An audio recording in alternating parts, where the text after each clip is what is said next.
So hello guys, welcome back to my channel. Excuse me, it's kinda tight here. So I would like to give a big shout out to my cousin for allowing me to review his personal and new for him. This is his new daily, a 2003 Subaru Forester 2-liter X automatic. Correct me if I'm wrong, I think these are pretty rare nowadays. Yes, it is still all-wheel drive. But I know most of these models were the 2.5 liter turbo engine, the STI engine, but this one's a 2 liter and yet it's automatic. Sorry, apologies, I don't know much about this car to be honest. Okay, first impressions with the exterior. It kind of gives me a bit of wagon vibes. Yes, being an early 2000 year model does give it a boxy shape look. I like it. Yeah, it's a simple looking SUV. Aged really well in my opinion. That's the Strada. Watch my review of the Strada Super Shogun. That's the trade I'm gonna do with my cousin for reviewing this here. I'll let him drive that as well. And for comparison, Strada's ground clearance is 220 millimeters. This one is 206 millimeters. So still not bad for an SUV. Yeah, I do like the looks. I can't say much about it, but it is a simple, nice looking Subaru. So with that, I'll show you the interior. Also surprising for a 2003 model year, this has frameless windows, unlike some of the Subarus right now, if not mistaken. I'll also just use this is the first Subaru on my channel. Thanks again to my cousin. And then here in the interior, plain and simple, like wooden setup, a lot of cup holder. Oh, I never knew there was a cup holder here. That's cool. And then cubby space here, enough for a phone. Oh my, yeah, almost. It don't close, but my phone fits in there. And then here in the door card, yeah, plastic here and there, but it's fine. I can forgive it. There's nice fabric here on the door. You have a cubby net storage here on the left side and speaker setup on each side of the door. Yeah, it's kind of beaten up, but it's fine. I can forgive it. And it's kind of like a low mileage one. It only has 70,000 kilometers on it, almost 71 already. Nice steering wheel as well. Nice 4-spoke design. Nice Subaru badge here as well. Yeah, there's a lot of blank buttons here. Only modification done with this Subaru, there's a voltmeter here on the left side. Yeah, there's one small cubby space here on the left. There's a lot of cubby spaces, to be honest, in this Subaru. You have a big, massive glove box here. You have an original manual and registrations. There's another cubby space here in the middle. Enough for as its purpose, parking tickets, money, and a phone will definitely fit in there. I think you can put your phone there if you want. I mean, oh my god, yeah, I never thought of that. That will do the job. And then here in the center console, continuing here, you have knobs for air conditioning. Another cubby space, small only. I think this serves as an ashtray as well. You have a 12-volt socket here on the left side.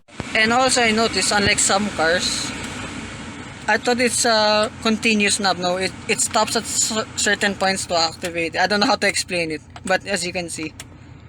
Gear lever. This is a 4-speed automatic transmission. I can't wait to try this. Okay, you have your power mode here and hold. I have no idea what this is. Maybe it's your driving modes. Nice gear lever, nice to the touch. Manual handbrake here. 2 more blank buttons here, and this is how you open the center glove box. There's a cup holder here as well, by the way. It is deep enough. I mean, my phone's here. Okay, it's small, but it will just fit. It's alright, it's not too bad. There's a 12-volt socket also as well inside. It is small, but it's wide enough. Also, despite its age, this leather seats held up pretty well. Yes, it looks soggy already, but there's no scratches, there's no holes in it yet. It held up really well. Then above here, you have your lights. And then a two sunglasses holders, alright. And then visor, oh god. And then visor, there's a ticket clip here. And your vanity mirror. Hello, no light, but that's fine. Nope, they don't extend. But it's fine. It's okay, it looks big, but it's light. Look at that. So with that, I'll show you the second row. Even the back door, they're frameless. That is awesome for its time. Then here in the back, that's not my driving position, that's my cousin's driving position. Same material here in the doors, so on and so forth. No cubby space anymore. But you get an ashtray here on each side of the door, funny enough. So feet room, leg room, pretty decent. And then headroom. Okay, pretty decent as well. It's spacious enough here in the back. The seating here in the back is comfortable. Even the seats here in the back, they may be saggy, but it held up pretty well. No holes whatsoever. Not much toys here. There are seat pockets with zippers on them. They're actually long.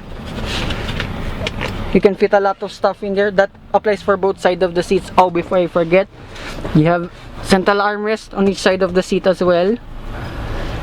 And then here in the middle, transmission tunnel is actually massive. It's the size of my hand. So if I sit here in the middle, yeah, it's in the way. And it might be too tall if you put your feet up. And the headroom now, yeah, a little bit intimate but still very spacious in here. So that's about it here in the second row. I'll show you the boot space.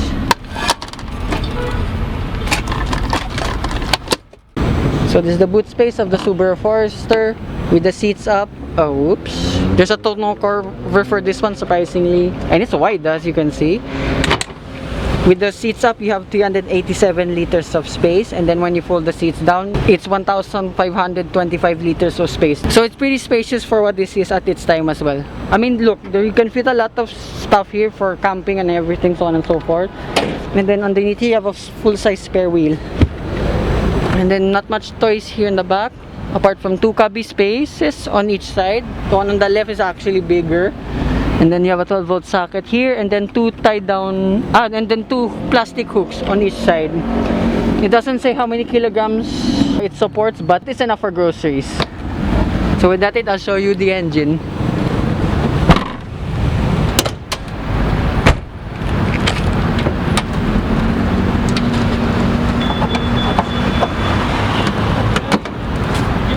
So this is the engine of the 2003 Subaru Forester 2-liter X all-wheel drive model. It's a 2-liter naturally aspirated boxer 4 engine.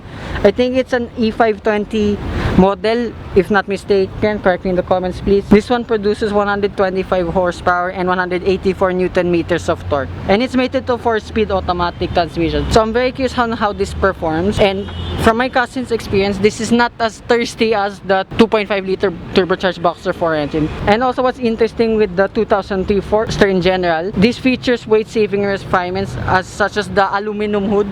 This thing is so light. I mean, look at that. It's so light, but it's durable enough. And then you have perforated rails and then hydro framed front subframe. So it is light for what it is. So with that, let's go for a drive. Okay, being a boxer 4-cylinder engine, I noticed something immediately. At a cold start and until now, you can feel the car shuddering. And that's the disadvantage of boxer engines. Their pistons go like this. Sorry for the representation, but I'm not sure if you can see that on camera, but it is shaking a lot. But that's normal. And transition. So driving the 2003 Subaru Forester 2-liter X. Okay, first impressions. Being all-wheel drive, the steering has considerable weight in it, but there's excellent feedback. So also handling of it is excellent. Yes, with the all-wheel drive system, you cannot turn off the all-wheel drive, by the way.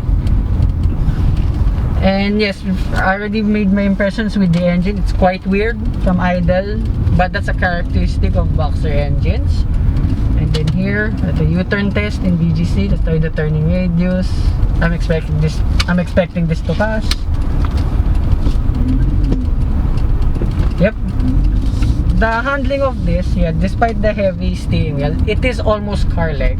It's no WRX STI, but it's plenty good enough for me.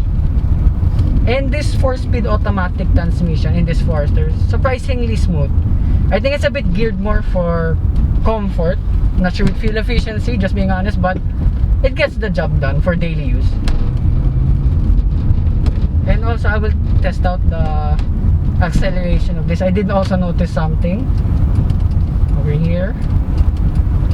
There are 2 driving modes. I have no idea what this hold is. Maybe it's for off-road, but this is normal mode, I assume. I'm gonna floor it now. Okay, it kicks down pretty well. Sounds also amazing. There.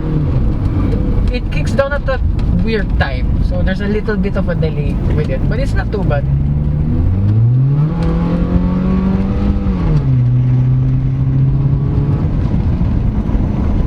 Okay, the performance is not bad.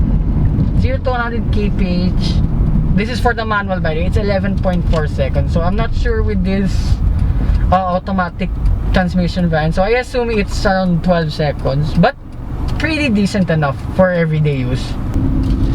Yeah, I am impressed with this handling. Yeah, it's a small SUV. But the handling, I understand now with some of the ownership reviews, the barely reviews of this 2-liter X model, it is car-like. So I don't know how the 2.5-liter turbocharged engine will perform. I'm assuming that's a bit crazier since that has the STI engine, if not mistaken. And also, what's surprising with this Forester, going over humps and bumps, like in the notorious humps here in BGC, this Forester is so dang comfortable. But over standstill, the transmission is fine, but when you suddenly mash the throttle, yes, there's a little bit of a delay, but it ain't too bad. And body lean there is, but it's not a considerable amount. So let's try power mode. I have no idea how this will perform. Oh. Okay, this engine sounds good. Notice in power mode, it's more responsive. Let's put it off now. And it will tend to hang on the gears a little bit longer to give maximum performance. Okay, this Forester is brisk enough. The power and torque figures may not seem astronomical, but it's plenty enough. And notice at slower speeds like crawling, I noticed the car shakes a lot because of the boxer engine, but as I said, it ain't too bad. NVH, I mean, it's a 2003 car, but surprisingly it's not too bad. And despite being a 2003 car, there's road noise and sometimes with noise at higher speeds. There is road noise, but it's not too much or at a considerable amount. I will test that out also later in the bumpy part here. Let's do another U-turn. I just realized I made the wrong turn. But yes, going over rough patches, or I'll go even at a rougher patch later on. Yeah, there's tire noise, but it's tolerable. And also from my cousin's experience, he already taken this to Tagaytay. Yes, makakakit pa ng Baguio, don't worry. It performed with ease. And also, being a smaller engine, the 2-liter one, it's not as thirsty as the 2.5-liter engine. So diving it a bit more, I noticed the sound of this engine is quite funny. It's like zzz, it sounds like that. Also, visibility of this car is excellent. Despite being a boxy SUV, all the pillars are actually small. And maneuverability on the city as well, yeah, it's alright. This feels more wagon-like, to be honest, than SUV-like. And you're sitting kinda, I don't know, high or low. I think just somewhat in between. It's a perfect daily. So kudos to my cousin for picking this as his new daily. This ride is surprisingly comfortable. There's not too much bounce on it. The suspension is soft. And yes, body lean is also surprisingly kept to a minimum. And I noticed from 20 kilometers per hour when you floor it, there, it's taking a while to kick down the transmission. But it's fine, the speed is gradual. It's not sudden like a turbocharged engine like the 2.5-liter model. But it's surprisingly brisk enough. If you have 125 horsepower, that's pretty enough for daily use. And over high speeds early on smooth pavement, there is tire noise, but it's tolerable. It's not too much as well. So let's try it here on the rough patch of road. This is all brick. Okay, let's take it a bit fast. Yeah, you can hear rattles here and there, but it's an old car. I can forgive it for that. And brakes, surprisingly good as well. It's progressive. There's somewhat enough travel on it. Let's try it one more time. So I would like to thank my cousin for letting me drive his new daily, his 2003 Subaru Forester. Thank you so much. So hope you guys like and subscribe, and I will see you with more future car reviews. Bye bye.